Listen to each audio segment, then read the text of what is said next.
What's going on, guys? Unknown Player here, and today once again we've got a bunch more Destiny 2 stuff to round up and discuss, a few random bits and pieces to look at, but there are a few hidden items that Bungie added into the game in this week's update that actually relate to the next expansion with the War Mines. So we're going through and discussing a few interesting things and hints about those items, and also of course the DLC, and there's also a bunch more brand new details that Bungie just gave out about the next update, so March's one in a few weeks from now. So as usual, we've got a lot to cover. Don't forget to support the video with a like rating if you do enjoy, and let's jump into it. So firstly, let's talk about a couple of strange hidden items just recently added into the database with the latest update on Tuesday, and there very well may be more they've added as well, but these are so far two that I've found. So the first emblem is this one right here, which you can see is those kind of cubes you see in the Arisa boat adventure. This one doesn't have a name, but again, it's a hidden classified item that some reason added to the game just recently. Now the second emblem is where things get interesting. Now this one actually has a name and a bit of details about it. Something else pretty interesting is these emblems are actually common in their rarity. So why that's interesting is because every single common emblem in Destiny 2 is only obtained through special ways, so Bungie.net or codes or redeeming. So examples of other common emblems are pre-order bonuses, ones that are tied to the beta, having a certain rank on Bungie.net. There's also this emblem which was hidden a secret code inside the first comic book. There's a couple of the special ones from Destiny 1, the Moments of Triumph, and also ones tied to promotions. So pretty much every common emblem is some kind of specially obtained one. So as it turns out, this emblem actually does have a name. It's called Karhe, I believe that's how you pronounce it. So if we jump into a bit of a rabbit hole, if you search up Karhe in Destiny 2,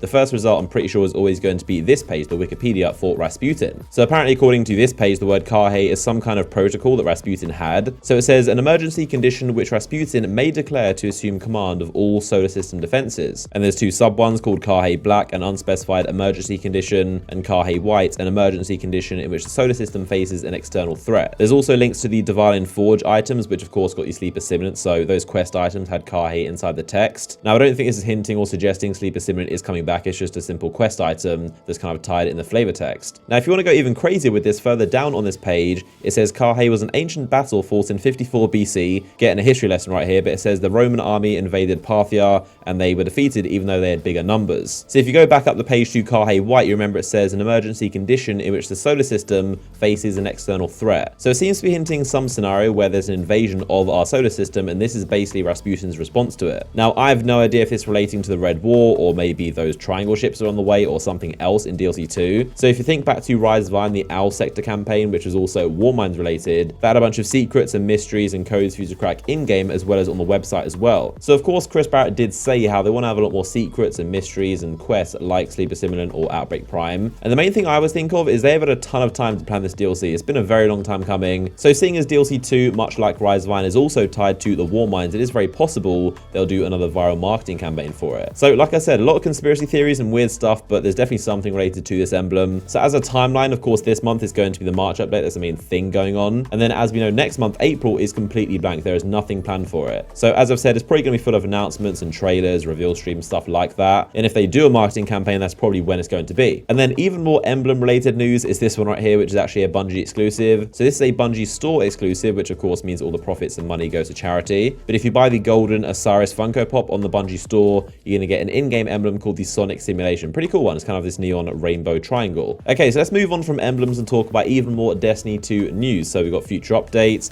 Iron Banner, Rumble, 6v6, and even more Crucible changes. So they mentioned how New Monarchy won this faction rally again for the third time in a row. Apparently Dead Orbit nearly won, but they came in second place, so it was close. They announced the next Iron Banner, which is going to be on Tuesday, so March 6th, and of course it runs for a week until March 13th. But the game mode is going to be Clash this time, and there are 3 new weapons up for grabs that haven't been available before. So firstly, we have Durham's Claw, which is a pulse rifle, a reskin of the kind of Seros PDX-45 style. This one is the adaptive frame, and it's got a pended mag or drop mag, and also Outlaw as the final perk. I'm pretty sure we already have a Seros pulse rifle with Outlaw like this, so I'm not sure if this will be too great. It's definitely nothing fantastic now, but of course with the March update in a few weeks, pulse rifles we know are getting a pretty significant buff, so it could be pretty good. There's also Oromund's Anvil, which is a auto rifle, pretty much a reskin of the Scathe Lock. Now this one actually looks pretty good. It's in the precision frame, so the best auto rifle archetype. Literally all the best auto rifles in the game are in this precision archetype, so the Euro's Gift, the Positive Outlook, the Origin Story, and a bunch of others. So this is going to be pretty good, and its perks are Acquirize rounds, so increases range, or Steady rounds for increased stability. And the main perk is Under Pressure, improves stability and accuracy as the magazine gets lower. This weapon actually looks really good. It's going to have more stability than all 3 of those autos I just mentioned, so this is probably going to be the most stable auto in the category. The only thing is that those 3 other autos have a unique thing about them. So the Euro's Gift has high caliber rounds, and the Positive Outlook and Origin Story have Rampage and Kill Clips. So this one doesn't have anything cool to like boost damage, but it's going to be a very solid overall reliable weapon, so it looks pretty good. And now the third one you can probably forget about is a grenade launcher, that weird archetype that no one uses ever. It's called the All Wings Maul. It's in the lightweight frame. It does have concussion grenades, which is a pretty fun perk, but this is nothing spectacular. So those are 3 new-ish item banner weapons up for grabs, and obviously those will be purchasable directly from Saladin for a bunch of tokens, or you can get lucky and get them in packages. It is also worth noting that of course the progress you got in the most recent time banner does carry through to this one, so that chess piece ornament that takes forever to unlock your progress is still going to be where it was last time. So next up, let's talk about some pretty exciting news about the 1.14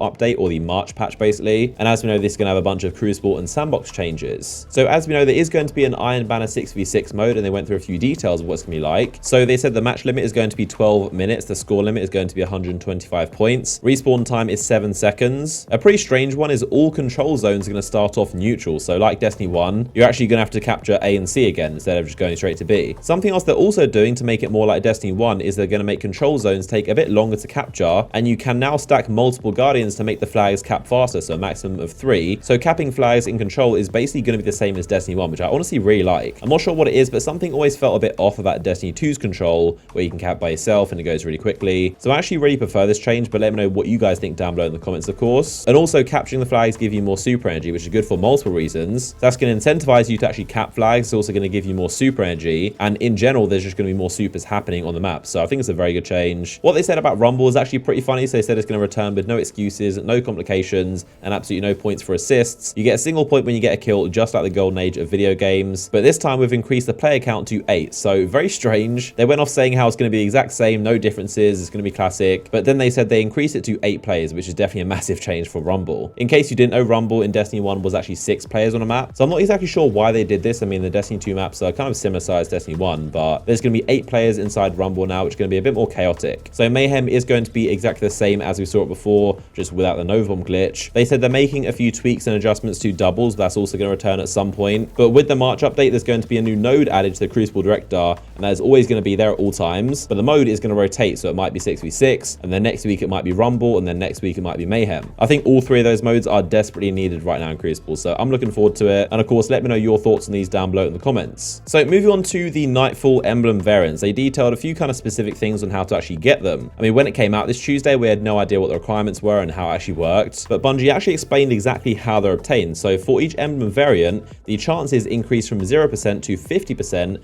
at specific score threshold per variant. So those thresholds are 20,000 score, 40,000 score, 60,000, and 80,000. So like I said in the video, they aren't guaranteed their chances to drop, and even if you reach 80,000 score, you're still going to have the maximum of 50% chance of getting one. They said they might adjust these thresholds and also, of course, the aura requirements. So it's going to be based on the community score. So if we get a bunch of high scores and it's really easy, they'll raise it a little bit, or if pretty much no one is getting the score, they're going to lower it down to be a bit more average. But like I said, some strikes may be shorter and longer, and some strikes have more and less ads. I did mention these in my latest video, but a bunch of you wanted to know what they look like. So these are going to be all the emblem variants that you can obtain through Nightfalls, and obviously these are random. But as you can see, we have the original Tree of Probability strike emblem and also the 3 variants. So this is the emblem and variants for the Garden World, and that's going to be the Nightfall. Probably some of my favorites, to be honest. These are actually really nice. This is the emblem and variants for the Pyramidian Nightfall. You have the kind of European Dead Zone style badges for the Arms Dealer strike. These are the ones for Savathun's song. Very kind of strange color schemes. I guess it's themed off of Titan. We also have a bunch of Cabal themed logos for the inverted Spire strike when that's the Nightfall. We have a bunch of Exodus Crash emblems, which are kind of Golden Age and also Old Russia themed. And I believe that is all these strikes. The missing one is obviously the Lake of Shadows, the Taken strike, and that is PlayStation exclusive, which means it's never going to be the Nightfall, and that is why it does have emblems for it. Now, there were also a bunch of questions about why the base modifiers are removed in the normal version of the Nightfall. So the dev team had a response to this. They said the removal of the base modifiers from the Nightfall was because we want to emphasize the core combat in the initial release and let the community define the meta for high scoring Nightfall runs. We can certainly revisit the modifiers in the future.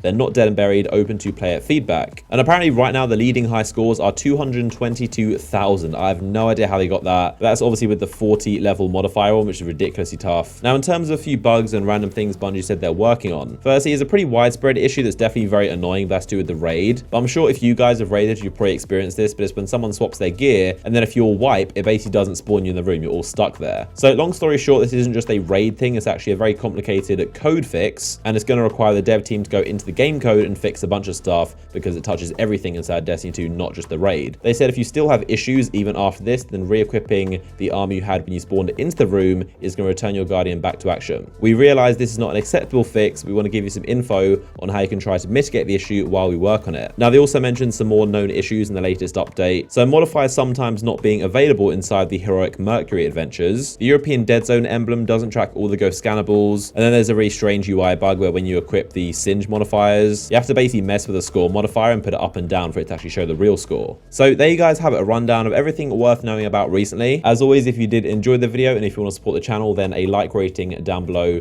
would be much appreciated. If you aren't already, then make sure you are subscribed so you don't miss out on my future videos. And until then, you can click the image on screen right now to watch a recent Destiny 2 video I just made. So with that being said, I appreciate you guys watching and I'll see you guys in the next one.